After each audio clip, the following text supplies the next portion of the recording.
Саламатсыздарбы? Бүгүн бизде конокто Жусуп Пиримбаев, экономика боюнча профессор, кафедра башчысы Манас университетинде. Рахмат убакытта бизге келгениңиз үчүн.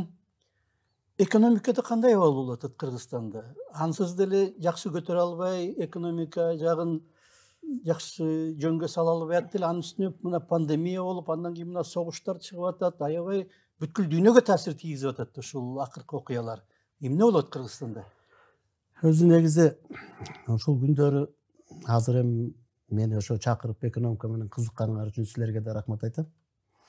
Себеби азыр экономикалык проблемалар, суроолор ар күнү Кыргызстандын СМИсинде каралыш керек болчу. Бир эле Бишкекте эмес, региондор боюнча дагы.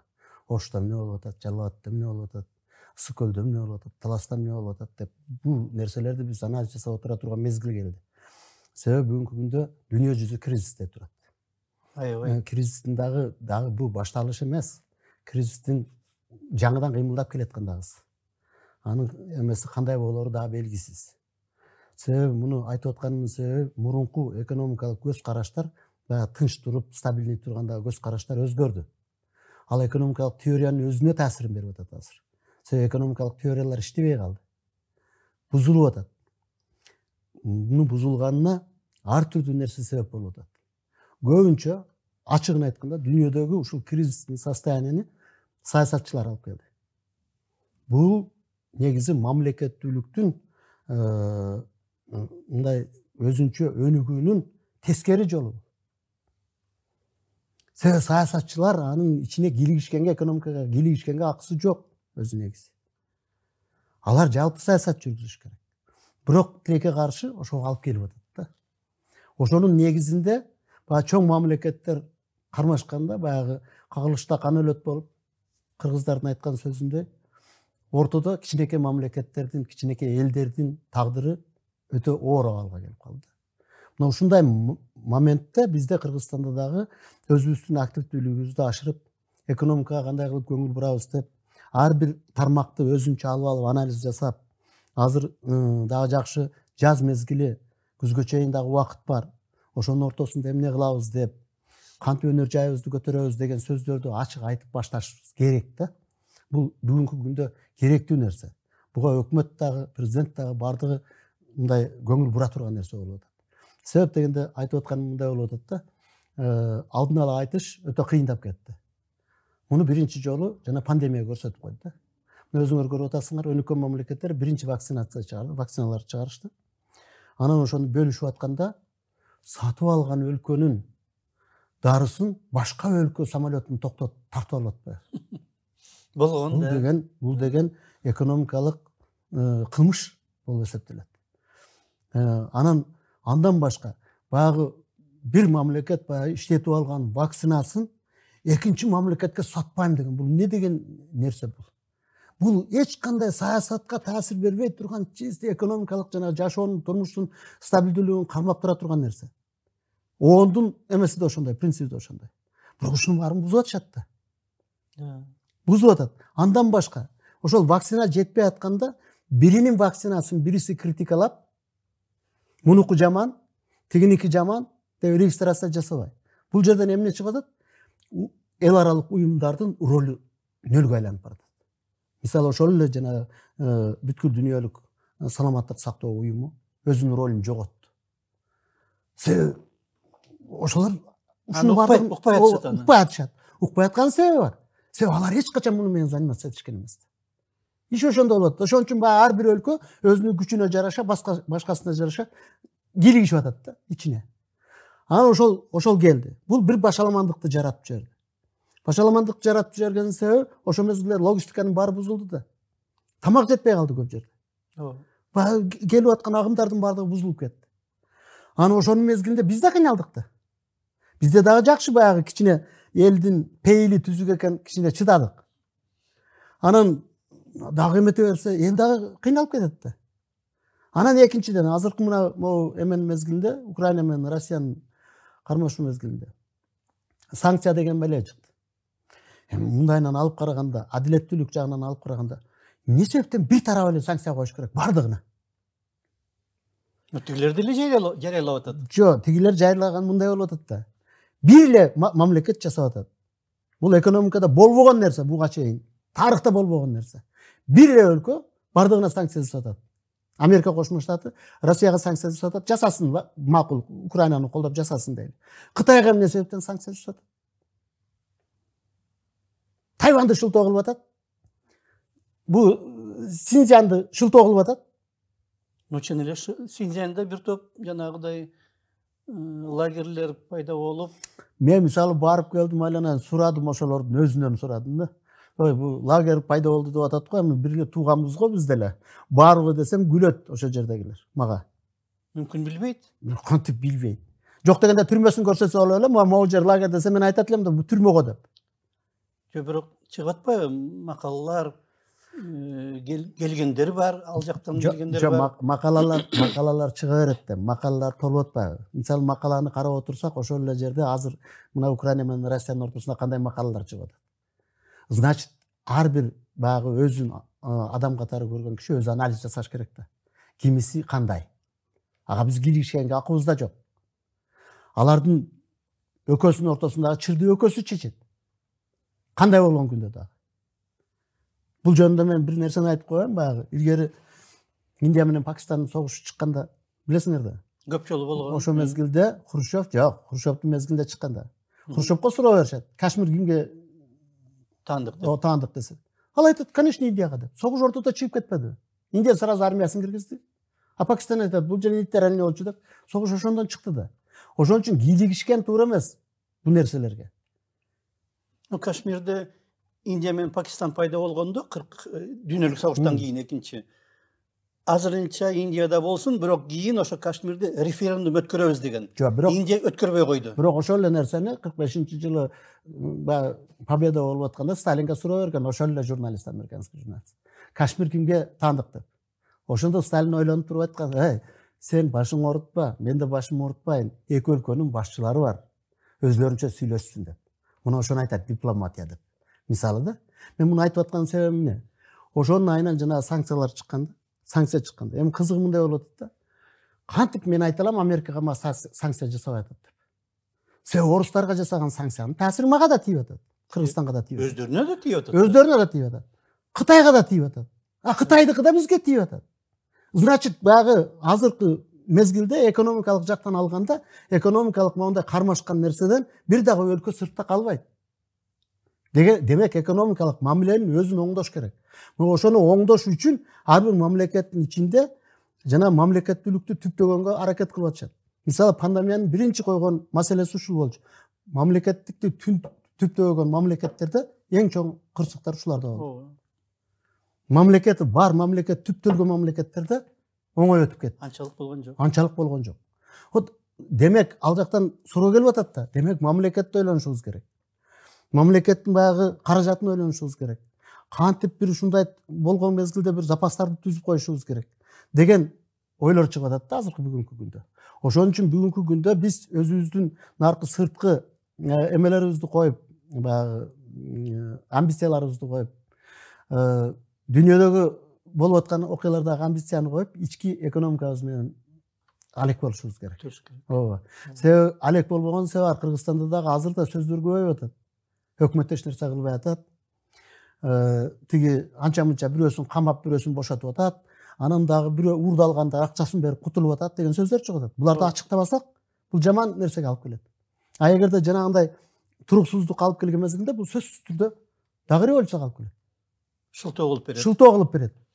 Ошон үчүн биз бүгүнкү күндө өзүбүздүн ички экономикалык маселебиз менен алек болгонго биз мажбурий, аргасызбыз да. Ошого келишибиз керек. Себеби муну айтып атканымдын себеби мындай болуп атат. Быйылкы жыл мына буюрса жакшы башталды. Жамгыр убактысында жаап берди. Өсүп калган чөптү чириткен жок, наоборот көтөрүп берди. Табият дагы Кыргызстанга жардам берип атат. Кышта катуу болгон жок. Кышта катуу болгон жок. Ушул мезгилде анан суу дагы аз болбойт быйыл. Себеби карлар тоого жакшы түштү.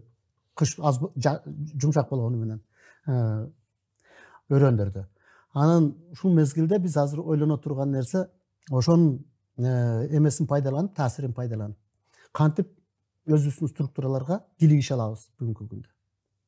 Муну коркпош керек, баягы эмеден коркпош керек. Билесиңер, бул Советтик Кыргызстандын мезгилинде ушундай кыйын мезгилдерде дыйкандарды алып келип съезд жасай койчу. Жөн эле. Коммунисттик партиянын эмес, дыйкандарды алып келип, эмне кылабыз? Региондордо алып келип, силердин регионуңар эмне болуп атат деп. Кичине аракет кылыш керек да. Анан бири менен сүйлөшүш керек да. Эл менен саясатчылар сүйлөшпөй калгандан кийин азыркы мезгилдеги дүйнөлүк саясаттын атмосферасы башталат. 2-3 киши отуруп алып, дүйнөнүн судьбасын чечип атат. Мындай болбош керек өзү негизи. Мамлекет бар жерде. Ар бир мамлекеттин өзүнүн этикасы бар, өзүнүн полномочиясы бар, өзүнүн баягы акысы бар дегендей. Анан аларга кол салдырып ийсе, анда адамзат бүгүнкү күндө өтө оор абалда калат. Оор. Ооба.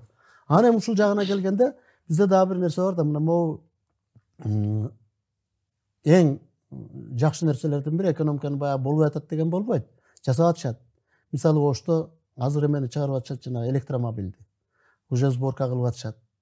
Эми ошону чоңойтконго аракет кылыш керек. Ал башка жактардан жанагы тетиктерин алып келип анан чогултуп, ооба, чогултканда ал уже биздин продукция болот. Бул эмнеге алып келет? Бул жанагындай арзан транспорттук системаны каражатты жасап алганга өзүбүзгө шарт түзөт. Андан кийин аны жасап, жакшылап үйрөнүп алгандан кийин ал чоңоет ал. Чоңойгондон кийин аны сыртка чыгарганга мүмкүнчүлүк болот. Демек, баягы бензин кымбаттап кетти, тигиндей мындай болду деген проблеманы одновременно чечет бул. Бүгүнкү күндө ошол иш жүрүп атат. Бул жаман эмес нерсе. Анан дагы бир нерсени айтып коюш керек. Жана 26-жылга чейин өкмөт программа кабыл алган. Өнүгүү программасын кабыл алган. Программасына декларативдүү нерсе көп, бирок ал жерде смысл бар. Ал жерде мааниси бар. Определенный маанилери бар. Мен ошондо баягы жаңыдан кабыл алышканда айттым эле, муну бир редакция жасап, жакшылап дагы столго коюп алсак, жакшы чыкмак деп. Но ага карабай, азыр ошол программанын негизинде 2-3 направление башталып атат. Өзүнчө программа башталып атат. Мисалы жанагы көчмөндөрдүн керезиби, лизиби деген программа башташты. Мурасы деген, көчмөндөрдүн мурасы деген эме башташты. Мунун негизинде ошол жерде мындай орточо эмес, даже ири финансовый компаниялар түзүлө турган болот. Эми ошону баягы бир күндө болбойт да мындай нерсе. 26-жылга чейин дегенден кийин ошонун баягы проектлерин түзүп, структураларын, скелеттерин жасап, анан көрсөтүп, мына мынчанчы жылга чейин даяр болот десе, жана сөздөр чыкпайт. Анан жүрүп аткан ишти тормуз койгондо болбойт. Аны болтурбай койсо ошойдон жок болуп калат. Мен мисалы көп айтып жүрбөймүнбү, жанагы убактысында жанагы комплексный основа развития дегенде, кор дегенди кабыл алганыбызда бардыгы айтышты эле ушундай да план болчу эле деп. Эми биздин акылыбыздын жеткени ушул болду. Эми ушуну мындан ары уланталы дедик. Анан экинчи системасы келгенде аны унутуп койду. Алмаштырып эле биринин артынан унутуп койду. Унутуп койгондон кантип иштесин анан? Айланан бул кыргыздарда деген эң жакшы касиет ушул да. 7 атасынан бери билет го. 7-нчи атасы эмне кылган, 6-нчы атасы эмне кылган, 5-нчи атасы эмне кылган, андан кийин баласы эмне кылат, небереси эмне кылат. Муну мындай иреттеп алган да кыргыздар. Демек, өкмөттүн түзүлүшү да ошондой болуш керек. Бул башталыш бар эле. Мунун аягы каяка келет? Ким улантат аны? Сен бир өлкөдө турасың деген эле нерсе да. Анан ушуларды айтпасак, мисалы бүгүнкү күндө экономикалык проблемалардын көбүн чече албайбыз. Себеби чече албаган себебибиз бар. Бүгүнкү күндөгү биздин ресурс бардыгын чечкенге мүмкүнчүлүгү жок. Анын ортосунда мына өзүңөр көрүп атасыңар, өкмөт тарабынан дагы бир жакшы иш болду. Муну жакшы деп айтыш керек. Мугалимдердин эмгек акысын 50%ке көбөйттү. Ресурс жетпей аткан мезгилде. Бул жагына келгенде жетекчилердин кээ бир ушундай амбицияга барганын колдосок болот. Но экинчи тарабы бар. Мектептердегилер да ошондой болду. Жогорку окуу жайы аны кыла албайт. Себеби жогорку окуу жайында жана бюджетке бөлүнгөн акчанын эсебинен бюджетти обслуживать эткен мугалимдерди 50% көбөйттү. А контрактиктерди ким эмне кылат? Значит, андай чечимди кабыл алгандан кийин бардыгын бир уровеньге коюш керек. Жазып коюш керек, контрактиктерди ошончого көтөрөсүңөр деп. Ошого жараша иш кыласыңар да. Туура контракттын суммасы көбөйүп кетет. Это уже другой вопрос. Анда тигиндей чечим кабыл алба. Сен экинчи жак дискриминация кылып атпайсың. Себеби аны дагы ошого жеткизиш үчүн айласы жоктон көтөрөсүң. Себеби ошол эле 26-жылга чейинки экономикалык развитие программасында ушундай бар. Келечекте бизди экономикалык тарифтерди, энергетикалык тарифтерди көтөргөнгө мажбур болобуз деген жери бар. Жасабайбыз деген жери жок. Мажбур болобуз деген жери бар. Демек аргасыздан мажбур болушат. Демек ошондой эле тиги контрактниктер да көтөргөнгө мажбур болушат. Дагы фармацевтиканы көтөргөнгө мажбур болушат. Себеп дегенде азыр бүгүнкү күндө фармацевтика кымбаттап баратат. Дары-дармектер.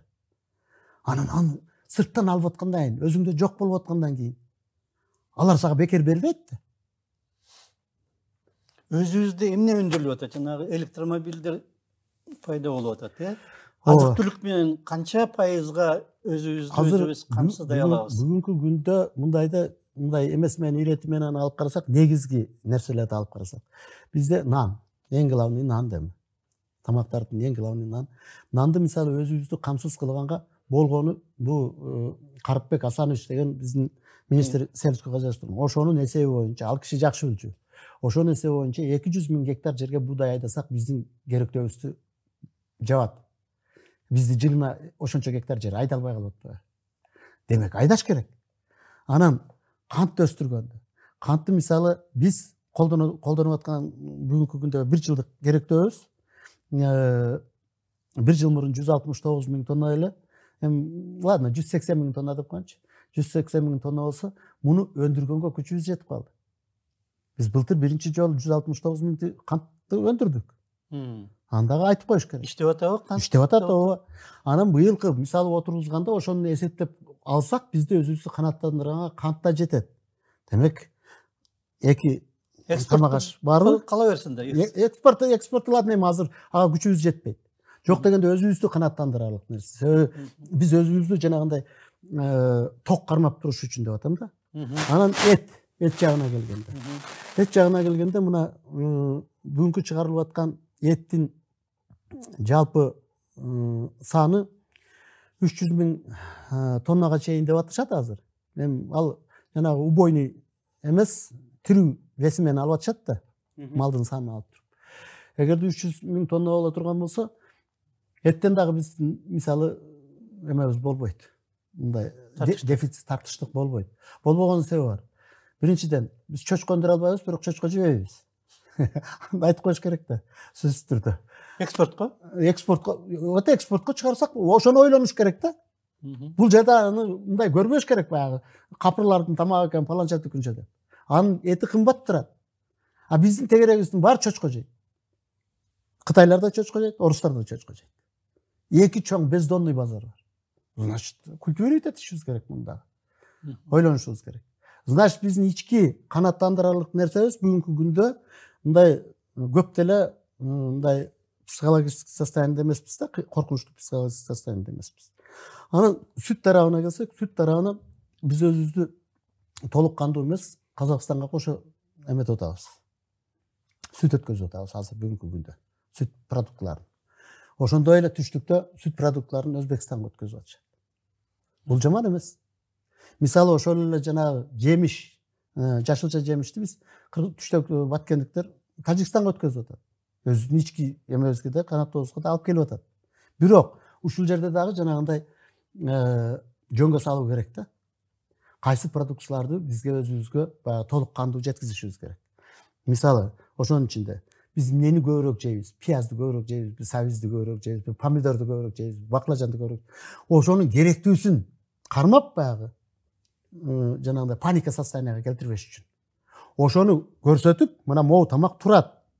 Тигинсин жебей койсоң өлбөйсүн дегенге чейин алып келе турган болуп атабыз да. Эгерде ошондой кылып ачык түшүндүрүп бербесек, жөнөкөйлөштүрүп түшүндүрүп бербесек элге, кичине экономикалык татаалчылык болгондо бул жакшы нерселерге алып келбейт. Жана 200 000 гектар деп атасыңар. Буудай баарын кошкондо же, жалаң эле буудайбы? Жалаң буудай.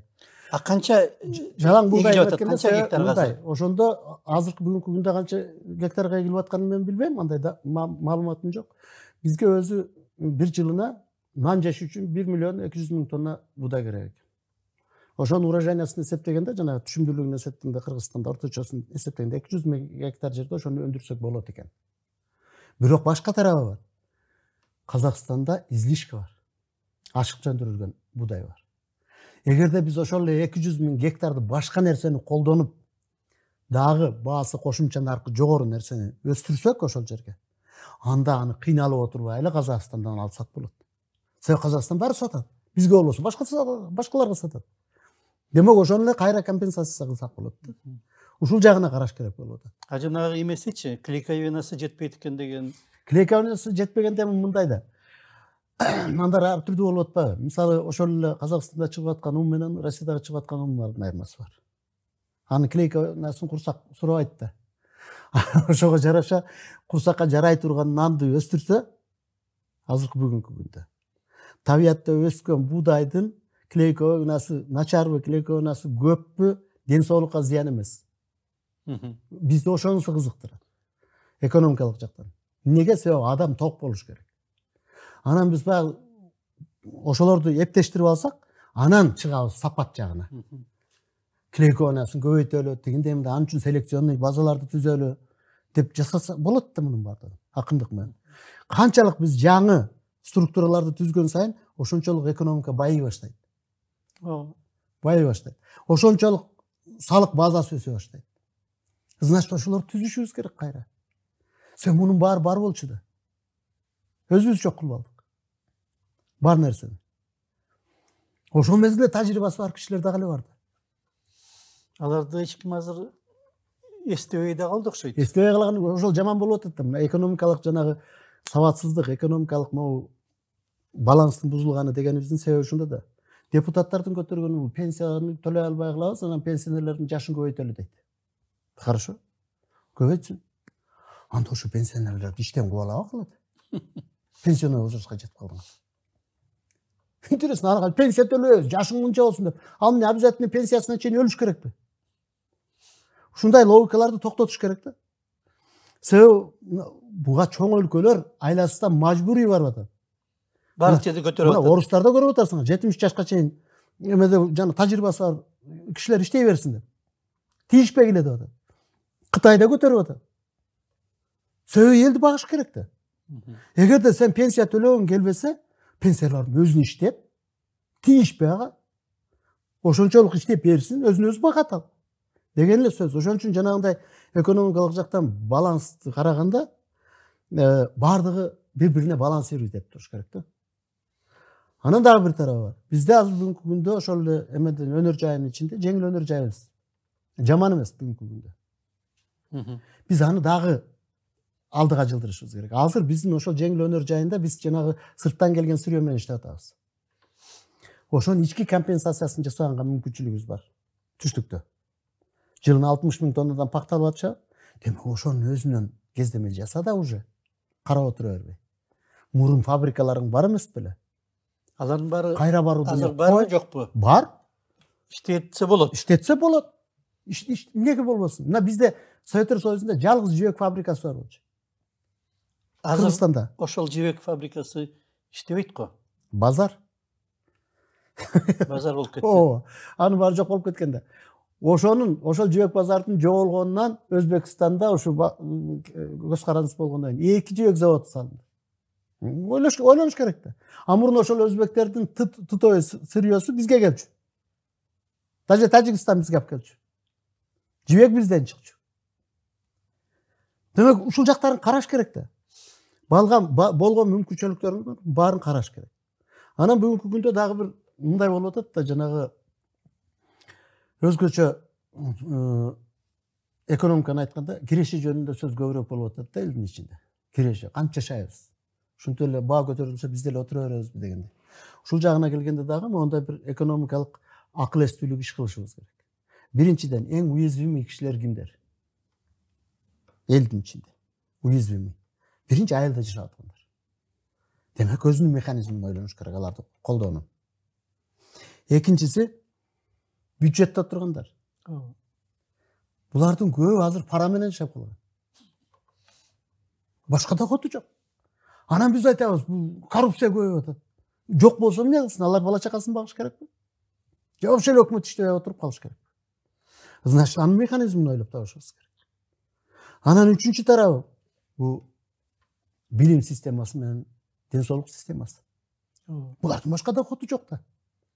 Же чыдап аягына чейин ден соолукту төлөй турган кылгыла, элге көрсөткүлө мынчадан деп. Эгерде эл төлөй албаса, мынчасын компенсация кылабыз деп бюджеттен акча бөлсүн. Механизм табыш керек да. Эгер бул механизмдерди таппасак, биз экономика жөнүндө көп айта беребиз, эч нерсе чыкпайт. Мына азыр карап турсаңар, эң кызык нерсе. Бүгүнкү күндө биз туалетный бумаганы экспорт жасап атабыз. Чыгып атабыз. Чыгып атат. Бул эмне деген нерсе? Мен эки өлкөдөн көрдүм да. Кыргызстанда жасалган. Это тоже сыймык да бир чети. Но ошондой нерселерге значение бербей атпайбызбы? Демек өндүрсөк болот экен да ошондой нерселерди. Не обязательно туалетный бумага. Мен просто пример кылып атам да. Значит, башкасын деле ошентип өндүрсөк болот да. Күчүбүз жетет экен го. Деген демек специалисттер бар деген сөз бул. Просто жумушчу орундарды түзүш керек. Муну үчүн өкмөт сөзсүз түрдө протекциялык саясатка өтүш керек. Колдоо. Сөзсүз түрдө жанагы эмени керектүү болгон экономикалык тармакты колдош керек. Колдогондун да жолу бар. Өзүнүн ресурсу жок өкмөт. Ана эмне кылабыз дейт. Кыргыздар сразу сурайт да. Ана эмне кылабыз? Өкмөттө акча жок болуп атпайбы? Жок. Бирок биз Евразиялык экономикалык союздун ичиндебиз. Экономикалык союздун ичинде экономикалык союздун банкасы бар. Борбор Казакстанда. Банк, центральный банк. 10 миллиард доллар уставной капиталы бар. Булардын чечими бар, былтыр алган чечими бар. 3 жылга чейин льготный кредит деген. Проценти жок. Льготный кредит берген. Ар бир мамлекетке жазып койгон кайсы тармагына деп. Ошонун ичинде Кыргызстанда айыл чарбасы менен кайра иштетүү бар. Пайдаланып атабы? Өкмөт ошону колдонуш керек да. Колдонгон жок базар. Аны фермер барса сүйлөшмөк беле ал банк. Сүйлөшпөй. Башка өлкөдө турса. Аны деген ошо өкмөттөгүлөр сүйлөшүш керек. Мен ошону айтып атам. Ошол ырчактарды колдонуш керек. Ошол эле мезгилде мына Россия Кыргызстан өнүгүү эмеси, фонду бар. Кандай ишип атканын кыргыздар көрүп атат. Наразычылыгын угуп атам мен мисалы. Азыр Кыргызстан Өзбекстан өнүгүү фонду бар. Ачылды. Өзбекстан өзүнүн акчасын коюп эметем деп атат, иштеп атам деп атат. Эгер ушулардын эффектин көрсөтө алсак бүгүнкү күндө, эртең Казакстанда чыгат. Себеби буларда ашыкча акча бар. Акчаны өлүк кармаган туура эмеспи? Значит, колдонуш керек. Себеби биз канчалык өнүккөн сайын ал Казакстанга да жакшы, Өзбекстанга да жакшы. Тегеребиздин баарына жакшы болот. Вот ошон үчүн баягы экономиканын бүгүнкү күндөгү абалын алганда, мен мисалы ачыгынан айтканда, баягы ар бир интервью бергенде мен сага деле айтам, башкаларына деле айтам да. Биз баягы эле бойдонбуз, нөлөбөй өрөөндө турабыз деген. Мен жалпысын айтканда айтам. Бирок ошонун ичинде өнүгүү да бар. Кыймыл да болуп атат. Ошолорду кыймыл тарабын көбүрөөк көңүл буруп мисалы. Бул жерде масс медианын да ролу чоң да. Ошо болуп аткан жаңылыктарды, кыргыздардын жасап аткан жаңылыктарын көрсөтпөй атпайбы эч жерде. Же сүйлөшпөй. Мына Ташкентке бардым, илгерки Советтер Союзунда болгон акпарат ошол эле бойдон экен. Баягы жаңылыкты бергенде время сыяктуу Москвада. Ооба. Бирөөс помидор өстүрүп атканда барып алып сурап атат, кандай болуп атат деген деп. Жалпы помидордун проблемасын чыгарып атат. Экинчи жерде жемишөк эккен жерин оротот. Үчүнчү жерде фабрикасын барып айтып көрсөтүп атат. Жумушчуларды көрсөтүп, анан жалпы проблема кандай болуп атканын көрсөтүп. Муну эл билиш керек да. Болбосо масс медианын кимге кереги бар? Ушак үчүнбү? Чындыгында биздин масс медиа ушакчы болуп алды. Бул эменин ичин ойлогон эч ким жок, Кыргызстандын ичин ойлогон. Негизинен мына мисалы мен ушу окуган макалалардын көбү, жана берилген билгилердин көбү 65% ички ушак, интрига, бийликтин ортосундагы интрига. Эл менен эл вообще жокпу буларга? Деген сөз бар да. Анан биз буларды айтпасак, экономика жөнүндө сөз кылган туура эмес да. Эми жалпылап айтканда мындай болуп атат.